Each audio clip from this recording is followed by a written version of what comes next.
आयुक्तालय कॉलेज शिक्षा राजस्थान के प्लेटफॉर्म ज्ञान सुधा सक्सेस साथी में आपका एक बार फिर से स्वागत है। आइए आज हम करते हैं RPSC assistant professor chemistry paper 2 के कुछ एमसीक्यूज़ जो कि नेमिंग द रिएजेंट्स के ऊपर बेस्ड हैं, यानी हमें या तो कोई रिएजेंट दिया होगा या कोई मॉलिक्यूल दिया होगा जिसका हमें नाम पता करना है, नाम बताना है। सबसे पहला क्वेश्चन है रोजनबंड रिडक्शन से संबंधित, और याद कर लेते हैं कि रोजनबंड रिएक्शन में क्या होता है। एसाइल क्लोराइड का रिडक्शन होता है सिलेक्टिवली टू एल्डिहाइड, आगे फर्दर रिडक्शन नहीं होता, और इस ग्रुप में कोई और भी रिड्यूसिबल अगर ग्रुप हो जिसका अपचयन किया जा सके, उन ग्रुप्स का भी, उन समूहों का भी अपचयन या रिडक्शन नहीं होता।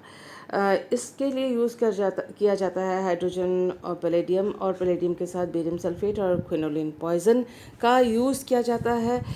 ये जो रिएजेंट्स है वो ये तय करते हैं कि एसएल क्लोराइड का सिलेक्टिव रिडक्शन जो है एल्डिहाइड में ही हो और कोई और रिडक्शन नहीं हो। सिलेक्टिव यानी चयनात्मक, यानी खास क्रियात्मक समूह का एक खास क्रियात्मक समूह में परिवर्तन होना, वो सिलेक्टिव रिएक्शन कहा जाता है। क्योंकि हम यहाँ रिडक्शन कर रहे हैं तो ये सिलेक्टिव रिडक्शन के नाम से जाना जाता है।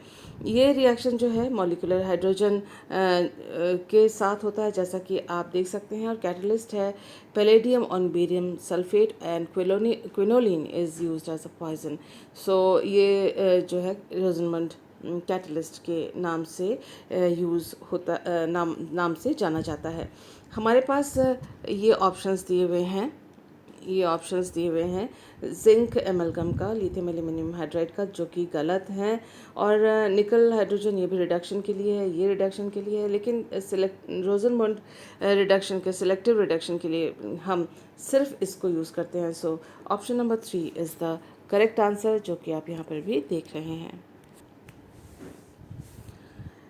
नेक्स्ट क्वेश्चन में पूछा गया है the acid which does not contain carboxylic group. हमें मालूम है कि हम ऑर्गेनिक केमिस्ट्री में COOH से कार्बोक्सिलिक एसिड कहते हैं। ये एसिड इसलिए है क्योंकि इसमें से जब प्रोटॉन निकल जाता है, प्रोटॉन का निष्कासन हो जाता है, प्रोटॉन इसमें से एब्स्ट्रैक्ट कर लिया जाता है, जो बचता है कॉन्जुगेट बेस COO-, ये रेजोनेंस स्टेबलाइज्ड होता है, इसलिए ही ये रिएक्शन आगे बढ़ पाती है, यानी प्रोटॉन इसमें से निकल सकता है, या ये प्रोटॉन डोनेटिंग या एसिडिक ग्रुप के नाम का काम कर सकता है।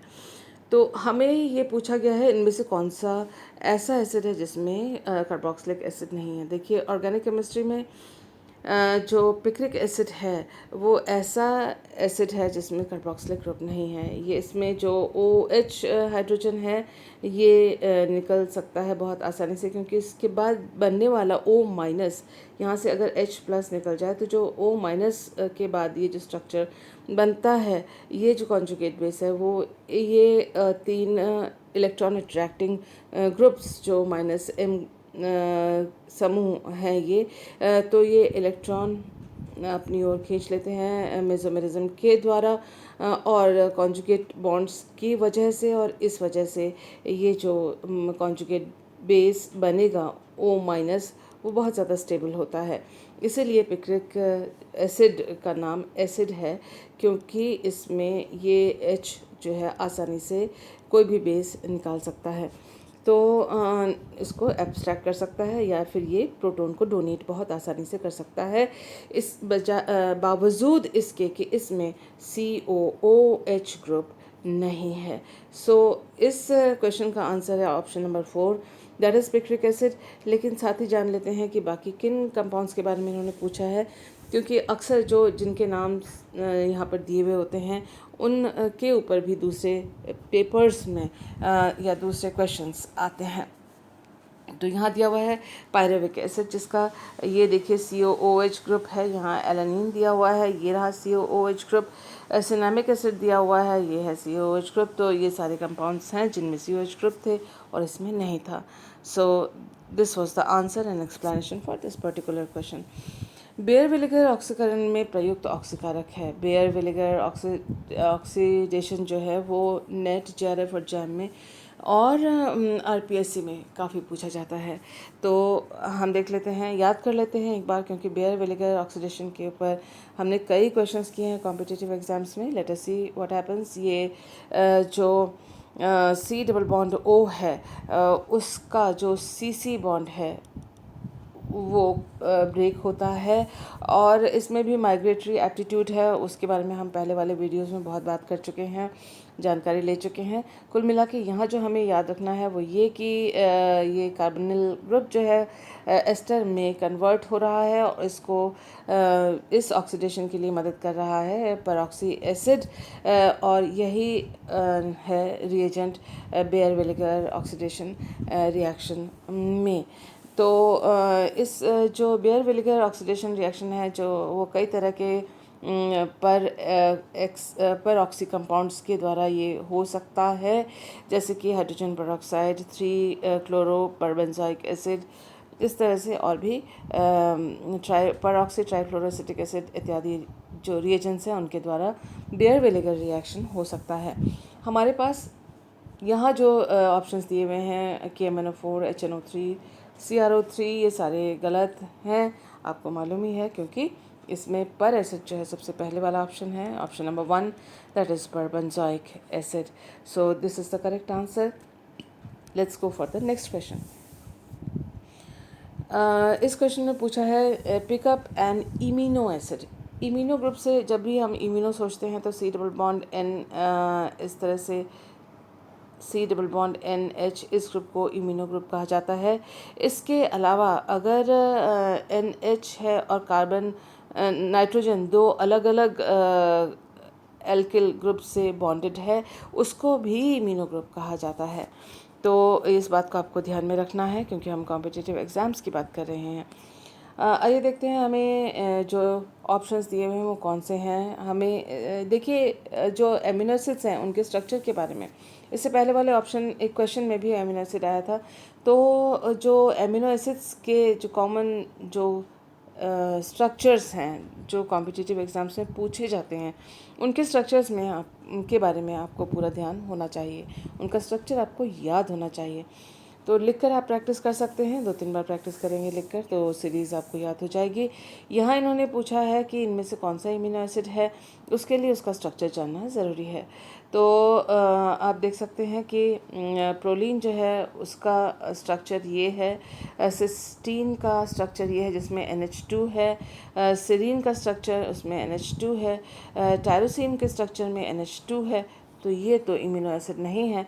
और प्रोलीन का जो स्ट्रक्चर है उसमें आप देख सकते हैं ये जो NH है, एक ये CH से बॉन्डेड है, ये नाइट्रोजन, और एक दूसरे CH2 से, ये दो अलग अलग तरह के कार्बन से बॉन्डेड है। तो इसलिए आप कह सकते हैं कि this is the correct answer for imino acid. So this was also quite easy और डायरेक्ट। ये तीर का जो निशान यहाँ पर है वो यहाँ से होना चाहिए था, थोड़ा शिफ्ट हो गया है वीडियो जब इसको कंप्रेस किया गया तब। जान लेते हैं कि नेक्स्ट क्वेश्चन को करने से पहले जान लेते हैं कि ऑर्गेनोमेटालिक कंपाउंड्स किसे कहते हैं। ऑर्गेनोमेटालिक कंपाउंड्स में जो मेटल होता है वो डायरेक्टली किसी कार्बन से कोवेलेंट बॉन्ड से बॉन्डेड होना चाहिए। तो having covalent bonds between metal and carbon atoms. और कैसा कार्बन एटम? ऑर्गेनाइल ग्रुप का, किसी ऑर्गेनिक जो ग्रुप है उसके ग्रुप के कार्बन से मेटल बॉन्डेड होना चाहिए। याद रखने वाली बात यह है कि metal cyano complexes are not considered as organometallic group. इस बात को आप एकदम ध्यान में रखिएगा, क्योंकि जो साइनो ग्रुप वाले कंपाउंड्स हैं उनको ऑर्गेनोमेटालिक कंपाउंड के नाम से नहीं जाना जाता है, जबकि मेटल कार्बोनाइल कंपाउंड्स को ऑर्गेनोमेटालिक कंपाउंड के नाम से जाना जाता है। हमें दो बातें याद रखनी है खास तौर से कि cyano complexes are not organometallic compounds. हमें याद रखना है कि कोवेलेंट बॉन्ड होना चाहिए between metal and the carbon atoms in organometallic compounds. तो इन सब बातों को ध्यान में रखते हुए आइए करते हैं अपना next question. Which of the following is an organometallic compound. तो ये कुछ कंपाउंड्स हमको दिए हुए हैं और सभी में देखिए आप कार्बन है, ये रहा कार्बन है आपको कंफ्यूज करने के लिए। सो आपको इनके स्ट्रक्चर्स का पता होना चाहिए। आप देखते ही ये पता कर सकते हैं कि इसमें CN ग्रुप है, तो ये जो है आंसर नहीं होगा इस क्वेश्चन का। आप देख सकते हैं कि टाइटेनियम के साथ यहाँ ऑक्सीजन जुड़ा हुआ है डायरेक्टली, तो नहीं हो सकता। ये भी C2O4 जो है ऑक्सीजन का बॉन्ड इसमें होता है, तो ये भी नहीं हो सकता। तो इस तरह से ये जो आंसर है that is the correct answer, क्योंकि इसमें प्लैटिनम जो है वो ऑर्गेनिक ग्रुप से डायरेक्टली, ये ब्रेटल ऑर्गेनिक ग्रुप से डायरेक्टली बॉन्डेड है। बाकी जो हमारे पास ऑप्शंस दिए गए हैं उनके जो स्ट्रक्चर्स हैं वो आप यहाँ देख सकते हैं। यहाँ पर ट्राईऑक्सालेटोक्रोमेट का स्ट्रक्चर है, आप देख सकते हैं कि ऑक्सीजन और क्रोमियम के बीच में बॉन्ड्स हैं सारे, तो ये ऑर्गेनोमेटालिक कंपाउंड नहीं था। ये साइनो ग्रुप है, नहीं जो है ऑर्गेनोमेटालिक कंपाउंड इनको नहीं कहा जाता है। यहाँ पर भी टाइटेनियम के साथ आप देख सकते हैं कि ऑक्सीजन का बॉन्ड है, तो ये भी नहीं था। तो this was the explanation and this is the correct option for this particular question. इससे पहले कि नेक्स्ट क्वेश्चन करें, याद कर लेते हैं कि ओपन-योर ऑक्सीडेशन किसे कहा जाता है। ओपन-योर ऑक्सीडेशन में देखिए आप एक अल्कोहल है, एसीटोन की प्रेजेंस में, एल्युमिनियम आइसोप्रोपेक्साइड के प्रेजेंस में ये जो अल्कोहल है वो कीटोन, सेकेंडरी अल्कोहल वो कीटोन में कन्वर्ट हो गया है। इसका ऑपोजिट जो रिएक्शन है वो मीरविन पॉन्ड्रा वर्ली रिडक्शन रिएक्शन है।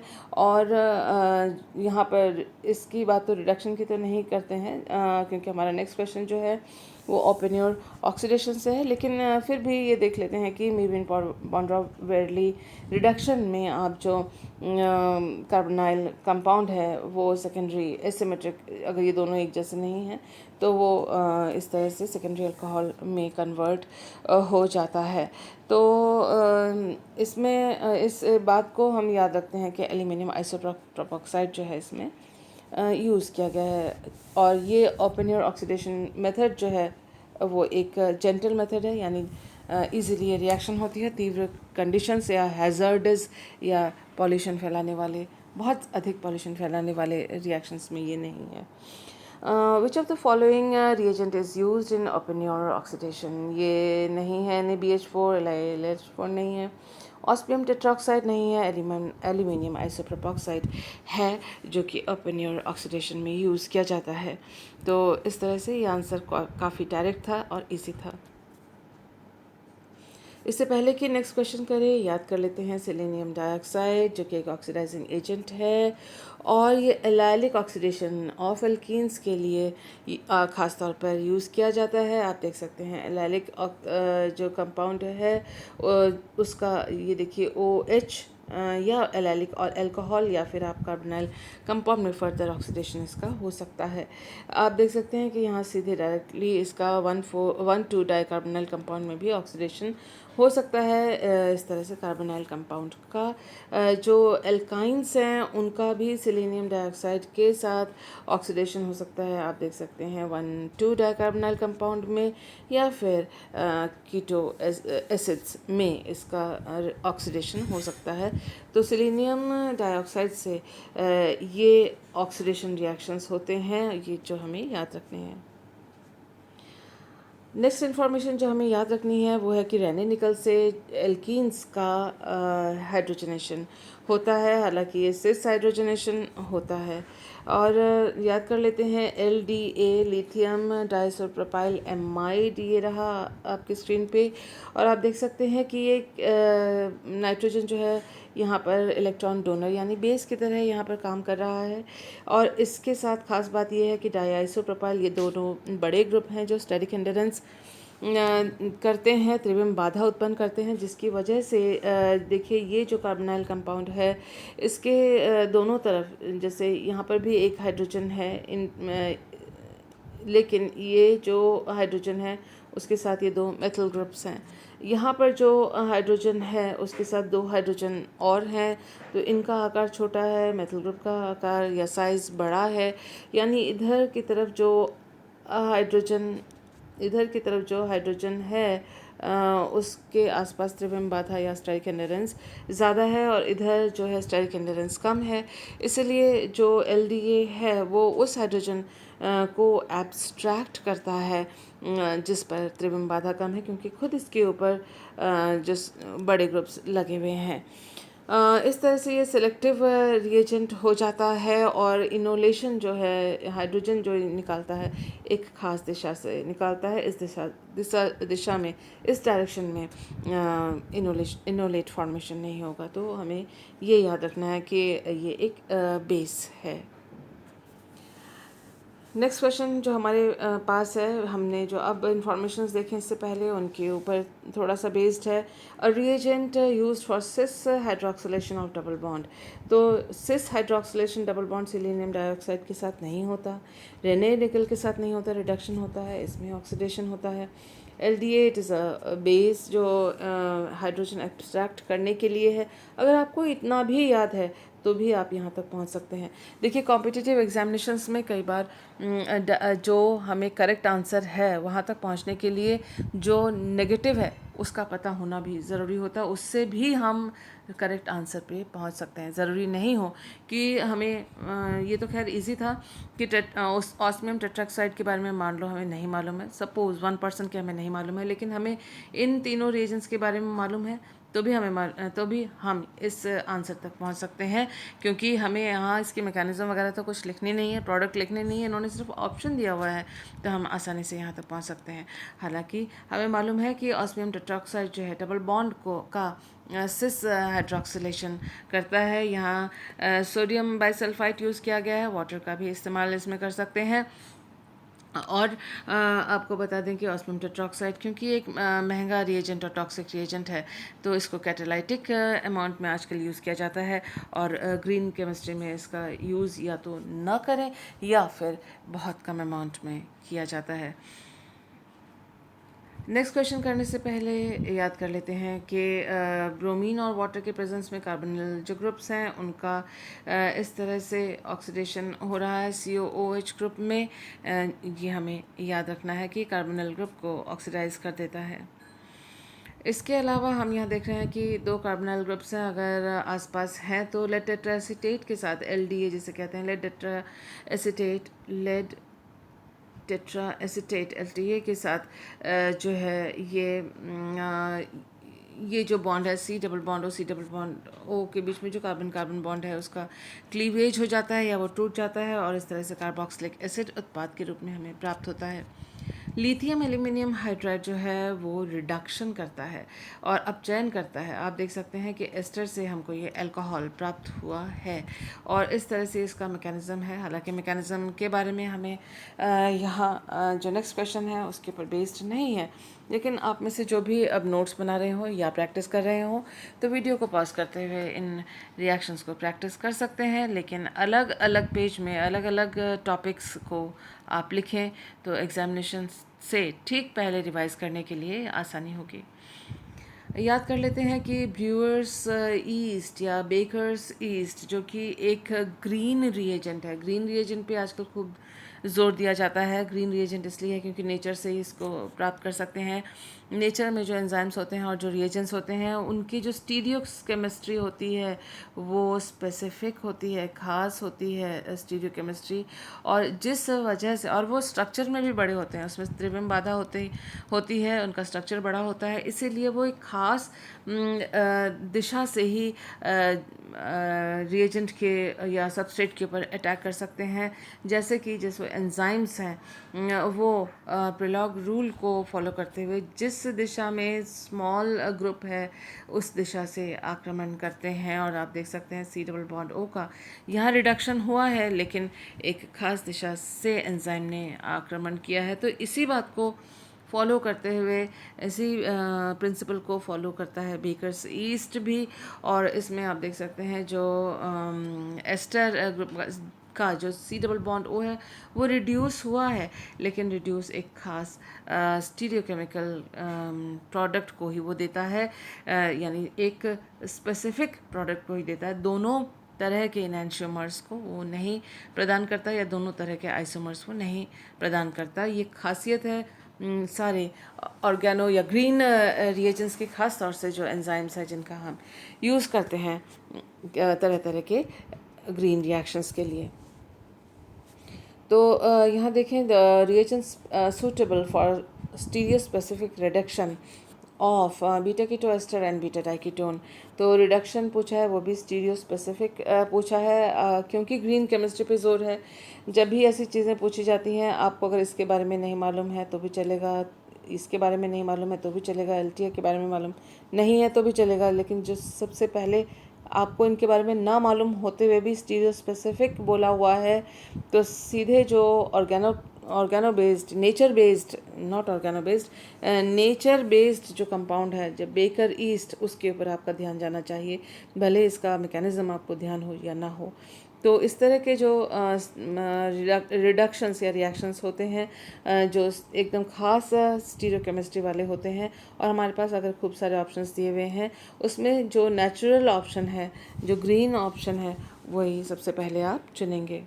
So this was the correct answer for this particular question.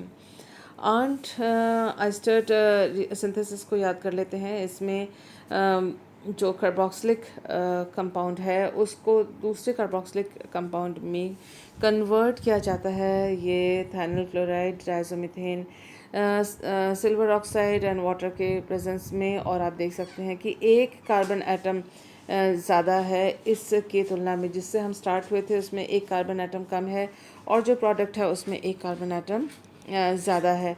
तो इस तरह से ये जो सिंथेसिस है इसमें हायर होमोलोग, यानी ऐसा कंपाउंड जो कि इसके तरह ही है, सेम फंक्शनल ग्रुप है, लेकिन एक CH2 ग्रुप इसमें ज़्यादा लगा हुआ है, एक कार्बन इसमें ज़्यादा है। तो इस सिंथेसिस को कहेंगे आंट आइस्टर्ट सिंथेसिस।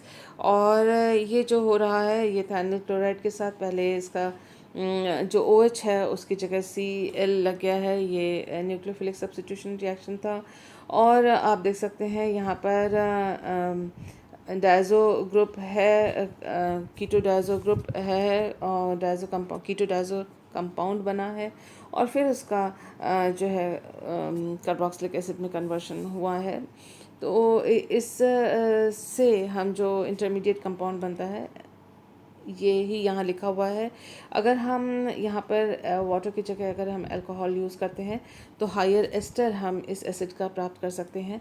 उसी तरह से अगर हम अमोनिया यूज़ करते हैं तो इसी एसिड का हायर एमाइड हम प्राप्त कर सकते हैं। ये वेरिएशंस है आंट आइस्टर्ट रिएक्शन के। आइए देखते हैं हमारा नेक्स्ट क्वेश्चन क्या है। Which of the following reagent is used in Arndt Eistert synthesis of acid. Acid के सिंथेसिस के बारे में पूछा गया है।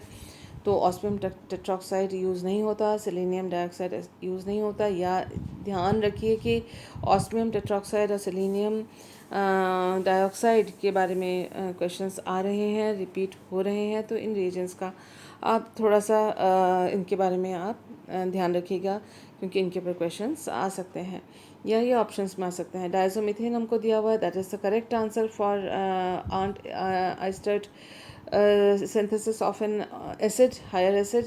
और NaH4 ये भी नहीं है। तो ये जो ऊपर के दोनों ऑप्शन से, ये नीचे वाला ऑप्शन नहीं है, this is the correct answer. और ये भी जो है डायरेक्ट क्वेश्चन था। Let's look into the next information. Thiele's, Chichibabin and Muller's hydrocarbon, ये क्लासिकल कैकुले डाई रेडिकलाइट्स हैं। डाई रेडिकलाइट्स ये आपको याद रखने हैं। ये देखिए डाई रेडिकल हैं, और यहाँ ये देखिए N लिखा हुआ है। N का मान, N की वैल्यू अगर 1 है तो थियलेज हाइड्रोकार्बन होगा। अगर N=2 है तो उसे शिशिबाबेन हाइड्रोकार्बन के नाम से जाना जाएगा, और म्यूलर होगा अगर N=3 है। तो इसके ये क्विनेनॉइड जो स्ट्रक्चर्स हैं, रेजोनेटिंग फॉर्म्स हैं इन डाई रेडिकल के, वो ये क्विनेनॉइड जो है वो फॉर्म्स होते हैं। तो अगर इनके ऊपर क्वेश्चन आता है, तो हमको ये N की वैल्यूज़ जो यहाँ है, यानी बीच में जो आने वाले जो बेंजीन रिंग की जो संख्या है वो हमको देख लेनी है कितनी है। उसके ऊपर हम तय करेंगे कि वो इनमें से कौन सा रिएजेंट है। इस बात को ध्यान में रखते हुए आइए करते हैं हम अपना next question. Pick up the Chichibabin hydrocarbon. तो इसमें से हम देख सकते हैं कि इसमें डायरेडिकल बनना संभव नहीं है, तो this is not an option. इसमें डायरेडिकल बनना संभव नहीं है, नॉट एन ऑप्शन। इसमें डायरेडिकल बना है, दिस इज़ एन ऑप्शन। इसमें डायरेडिकल नहीं बन सकता है, it is not an option. तो ये देखिए, ये जो डायरेडिकल है यहाँ पर आप देख सकते हैं, और इसका रेजोनेटिंग फॉर्म ये है जो कि इन्होंने यहाँ पर हमको क्वेश्चन में ये ऑप्शन हमको दिया था। So this was also very direct. तो ये सारा जो हमने आज किया वो तरह तरह के रिएजेंट्स या मॉलिक्यूल को नेम करने के लिए ये क्वेश्चंस एमसीक्यूज थे। Thank you for being with me.